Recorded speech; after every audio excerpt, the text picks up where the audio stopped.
That was kind of a pathetic game.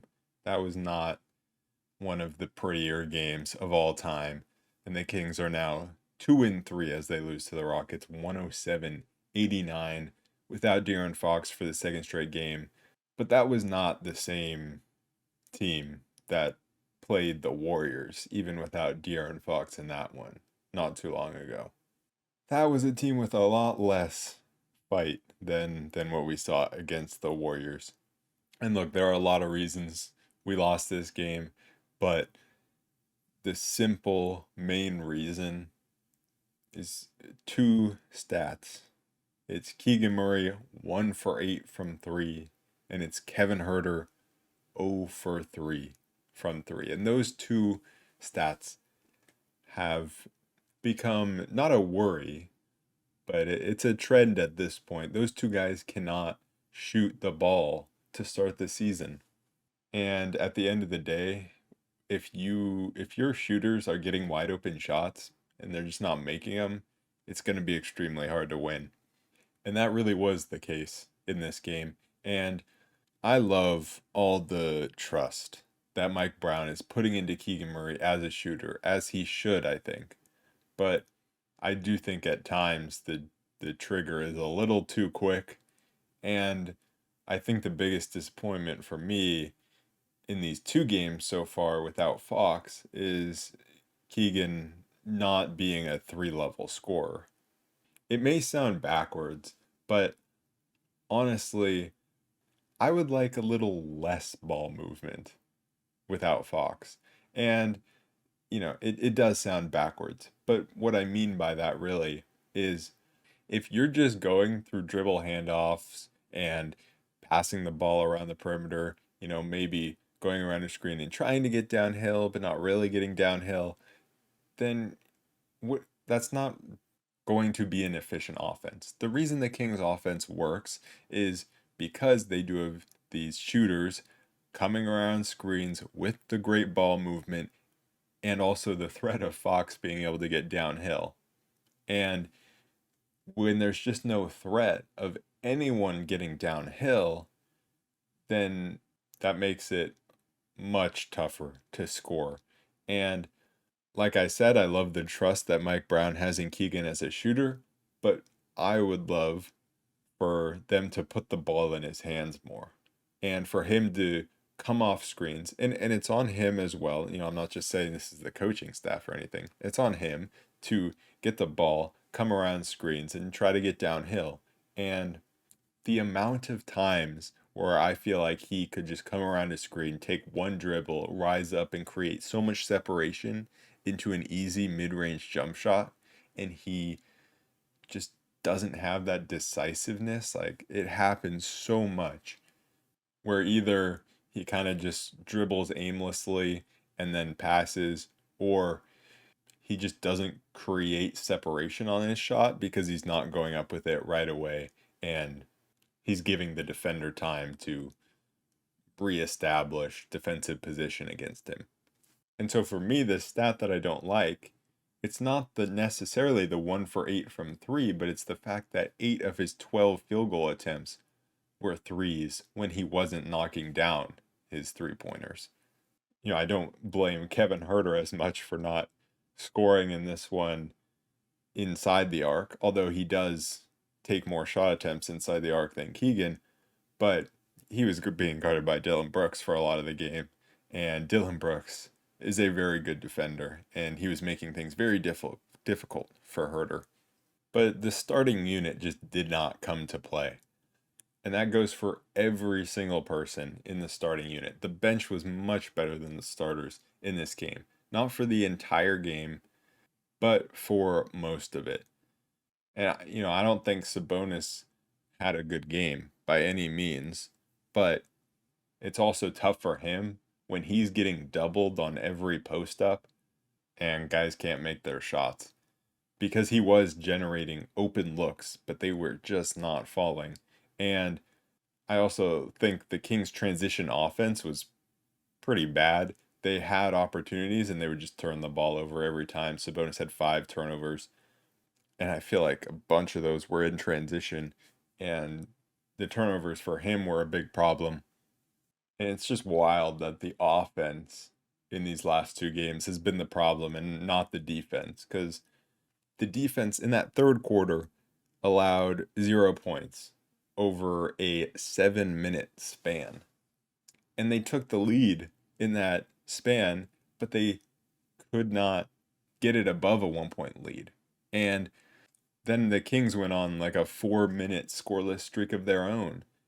And it was wild that they weren't able to string together stops and then score on the back of them. Because usually, when you get stops, it leads to offense. When you're scoring on offense, it leads to better defense because the other team can't get out in transition. And in this game, it was really the opposite. It's when the Kings weren't scoring, the Rockets weren't really scoring. When the Kings were scoring, the Rockets were scoring. But every time the bench would fight their way back into the game. Like at the start of the game, when the Rockets got up big, the starters just weren't there to play. Davion Mitchell could not defend anyone, which was weird and kind of has been something that I've been seeing so far this season. He's been struggling on defense, which is weird. The Kings were getting no penetration to the basket, and then the bench comes in. And it was Malik Monk, Colby Jones, and JaVale McGee that looked really good, especially JaVale. Colby Jones had a really solid first stint and first half. It wasn't a great second half for him, but I do like what I'm seeing from him. But the bench really brought us back into it and gave the starters a chance to kind of redeem themselves. They got it within six, and then the starters come back in, and immediately it's back to 10. I mean, the positives that we can take away from this game is JaVale McGee looking like a great backup big man on both ends of the court, giving us rim protection and then the lob threat. He was fighting through getting multiple and ones. And I really think the bench did all they could in this one. And it's really all on the starters. Monk even was the only guy keeping us in it in the fourth quarter. Duarte wasn't, it was a weird game for him. He definitely wasn't perfect. And sometimes he was trying to do too much on offense, but honestly, I'm kind of okay with it because a lot of the times it was because nothing else was happening on offense. And then, he was knocking down some shots and then he was playing great defense. And then you look at Kevin Huerter and it's like just getting blown by every time, can't stay out of foul trouble in the first half. And I was kind of glad he picked up that third foul in the second quarter because it meant Duarte got to come in. And I just think Duarte played a lot better than Huerter. We just need someone to start hitting 3 point shots other than Harrison Barnes because he hit 3 out of 4 and he's been knocking him down. We just need one of Keegan or Huerter with Fox out to hit threes. I think we can win games with Fox, even if those guys aren't making threes, but without Fox, I mean, that's tough when you think about the scoring totem pole on this team. Obviously, Fox is first, but then after that, like Sabonis is the second star player and he's second in scoring average, but I never expect him to be the top scorer on the team. I do think he could have been much better scoring the ball in this one. And he was missing his floaters slash middies, whatever they are, because they always look awkward, but he was missing those. But he really should almost never be the leading scorer. He should pretty much always be the second scorer or third scorer on the team. And it has to be Huerter or Keegan to step up and take the scoring responsibility off of, well, the void that Fox has left. I mean, Monk does it as well, but, and he did lead the team in points, but we need someone else to step up. I think it'll be interesting to see if Fox comes back for the next game because the next game is another one against Houston, and we can't lose to the Rockets back to back. Like that would be really sad. I don't think that this loss is anything to worry about. Like there's not really worrying signs for me.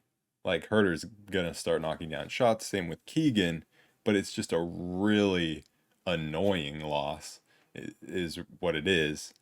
And I see people using this game to be like, this is why the Kings should have upgraded the roster more in the offseason and gotten that third option or whatever, third/second option. And I think that's, I mean, we all know, sure, to be like in the top tier of the league, the Kings need to make a move. I mean, I've talked about that a bunch, but I guess it just depends how patient you are. And I guess I'm more patient than other people because we're gonna be fine. Yeah, we're not a top tier team, but this loss doesn't mean that we're a bad team. We're still a good team. We were 1-4 at this point last year. So it's better than it was last year, which is why it's not worrying. But one guy that does kind of worry me is Davion Mitchell because he had his moments in this game. His threes do look better, and his shooting looks better, even though he only hit 1 for 4 in this game. But that's not really what I'm worried about. He had his moments of driving to the rim and attacking and making things happen. In the third quarter, or sorry, the second quarter, he had a really good spell of like 5 possessions where he was attacking and either scoring or creating open looks for others. And that was great. But it's like we just so rarely see that for him. And he has not been elite defensively this season. In fact, he's been pretty poor defensively. We're not even using him on like Steph in the two Warriors games. We're not using him on Fred VanVleet in this game. So honestly, I don't even get why he's out there. I would rather have Colby Jones out there at this point. Like I am starting to lose faith in Davion and his development at this point. I think that's my one big takeaway from this game because everything else, like, sure, we sucked offensively, but we're going to be fine offensively. This is a good offensive team. The defense was actually pretty good. I mean, pretty okay. Like, we held them to 107. We held the Warriors to what, 102 was it? The fact that we went 0-2 in those games is pretty crazy. If you told me we were going to hold teams to under 110 twice in a row, I would not think we would lose both games. But my one actual takeaway is that I'm losing faith in Davion. I mean, I already thought he was expendable, I guess, but now I didn't think I didn't think his spot in the rotation would be up in the air, but I do think that it is up in the air at this point. Colby was by no means perfect. He, turned the ball over at times, but honestly, he was out there playing better defense than Davion, and I think he's looked really solid in the minutes that he's been given. And so he could be coming for Davion's backup point guard spot. I also am missing Trey Lyles. Like, that's something that I haven't really talked about yet in the beginning of this season. But we need Trey Lyles back. I miss him coming up in transition and just popping a three. I think it was against the Rockets last season where he just went off, hitting three after three. But not only that, he's a guy that can attack and get to the rim and make things happen. So I feel like that's not necessarily something that would have changed the outcome of this game, but I do think that it's just something I haven't talked about, and I feel like I haven't really heard others talk about is Trey Lyles being out. It definitely hurts. I said coming into this 3 game spell against Houston and Portland that minimum go 2-3. It's like, okay, well, we lost the first game, so you got to win the next 2 games, and it is tough to beat a team in the NBA 2 times in a row in a short period of time. It's not a back to back, but we're playing them with 1 day in between. And last season, I'm pretty sure we played Houston in 2 of these 2 game sets, and we won all 4 games, which was, I mean, not necessarily surprising because they were a bad team, but it still is hard to do that. And so the Kings, with Fox or without Fox, it shouldn't matter. The Kings should, whatever that means, be able to win this next game. And it's very early in the season, obviously. But I just want to see our shooters be able to shoot the basketball. Man, that is just a very annoying loss in a day of very annoying losses. Going to the Sacramento Republic FC Western Conference Final and them losing, blowing a lead. Then you got the Sharks giving up 10 goals in 2 straight games. Like, just not a good sports night for me. Very annoyed. Also, I'm very tired. Like, this was not one of my better podcasts. I don't, but I feel like I did better podcasting than the Kings did scoring the basketball. So, what can I say? Just please, Kings, win the next game against the Rockets and then win the game against Portland. Just please get us to 4-3. Thank you. I'll see you guys then. Peace.